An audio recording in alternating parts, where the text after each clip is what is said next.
હાલ એક ખૂબ જ દુઃખદ સમાચાર સામે આવી રહ્યા છે। પાકિસ્તાનની સુરક્ષાની સ્થિતિ ચિંતાજનક બની રહી છે। આતંકવાદ હવે પાકિસ્તાન માટે જ એક મોટી સમસ્યા બની રહ્યો છે।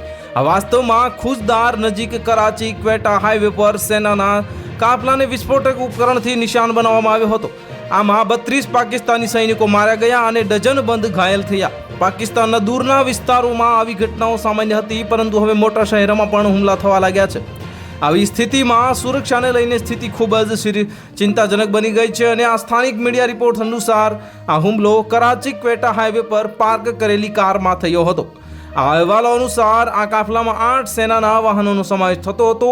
આ હુમલામાં 3 વાહનો સીધા ટકરાયા ગયા હતા અને આમાં લશ્કરી કર્મચારીઓના જે પરિવારોને લઈ જતી બસોનો પણ સમાવેશ થાય છે। હુમલા બાદ પાકિસ્તાનના ગુપ્તચર અને લશ્કરી અધિકારીઓ દ્વારા આ બાબતને છુપાવવાનો પ્રયાસ કરી રહ્યા છે। ત્યારે હાજર લશ્કરી અધિકારીઓ સત્ય છુપાવવા માટે આ ઘટનાને સ્કૂલ બસ હુમલા સાથે જોડી રહ્યા છે।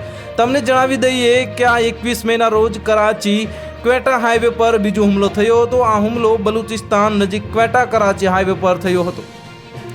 અહીં બાળકોને લઈ જતી આર્મી પબ્લિક જે સ્કૂલની પર બસ આતંકવાદીઓ પર હુમલો કર્યો હતો અને જેમાં ડ્રાઈવર સહિત 5 લોકો માર્યા ગયા હતા અને આ ઘટનાને કારણે પાકિસ્તાનના સામાન્ય લોકોમાં ગભરાટનો માહોલ છે। આ બીજી તરફ પાકિસ્તાનની સેના હજુ પણ ઉજવણીના મૂડમાં છે। ફિલ્ડ માર્શલ અને આર્મી ચીફ અસીમ મુનીરે રાત્રિ ભોજનનું આયોજન કર્યું હતું।